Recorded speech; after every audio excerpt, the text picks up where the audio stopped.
и воспринимает как чистую монету. То же самое вера была слепая, что это человек пишет искренне тогда. Там эмоций много, а кроме эмоций там ничего больше нет. Следующий вопрос. Ну, тут вопрос, суть такая, женская, влияет на девушку и женщину одежда, там, брюки, юбка и так далее, которые, головной убор, который носится женщинами. Ну, естественно, влияет, только по многим аспектам. Потому что зависит, какая одежда, из чего она сделана. Потому что если это сделано из натуральных продуктов, то есть тканей, шелк, там, хлопок, лен и так далее, то это одно. А если искусственное, которое много отрицательно влияет, естественно. И плюс еще действительно, допустим, головные уборы действительно защищали и защищают неплохо. Но раньше волосы старались не обрезать, и волосы действительно были шикарные. А много делают у женщин, имеется в виду.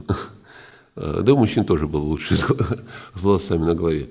Вот. Но проблема в том, что действительно той химии, которая сейчас сбивает все, очень часто гробит. Я просто могу привести пример своей мамы. Она по молодости была, у нее коса была толщиной с руку ниже пояса. Но ей надоело, у нее волнистые волосы были, и надоело каждое утро расчесывать волосы. Но в один, с моей точки зрения, не очень удачный день она пошла в парикмахерскую и обрезала волосы вот примерно такой длины, ну это модно в то время было, сделала химию. Во-первых, косу свою оставила там, в парикмахерской были очень рады, понимаете, да? Вот. Но ей сделали химию так, сожгли волосы, корни. Тоже, думаю, не от того, что радовались за нее, да? Может, от зависти, потому что сжечь волосы нужно так постараться. И вот потом ей долгое время восстанавливались, но уже никогда волосы не были такими. О чем он говорит? Что вот женщины любят красить, менять цвет, но это же не бесследно, не проходит. Вся эта химия, ничего хорошего нет. Есть краски натуральные, которые основаны на натуральных, они минимальные. А химия есть химия. Вот почитайте, что там химические вещества, или, как, знаете, когда вот,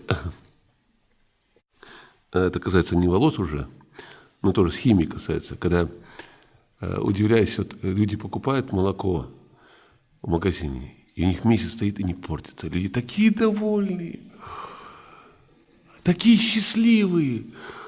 А то 2 дня постоит и пропадет, прокиснет. 2 дня постоит, прокиснет. Ну что такое? А так целый месяц стоит, свежее молоко пьешь, одна радость, да? И никто не думает, что почему молоко не прокисает. А потому что в этом молоке даже молочнокислые бактерии жить не могут. То есть молочнокислые бактерии, это самые примитивные живые организмы, которые выжили за миллиарды лет, то есть у них, как говорится, выживаемость максимальная. И бактерии эти молочнокислые не выживают. То есть в этом молоке, наверное, 70% химии.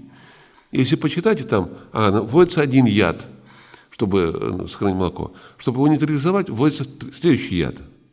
Чтобы нейтрализовать это, его 3-й яд. 4-й, 5-й, 10-й, чтобы нейтрализовать эти вещества, которые вводятся. И вот посчитайте по объему, там молока мало. Но вы как думаете, если такое молоко вы попьете, пользы много будет? Я думаю, лучше пускай прокиснет, да? И лучше прокисшее выпить, потому что это, как говорится, кефир и есть прокисшее молоко. Польза будет, по крайней мере.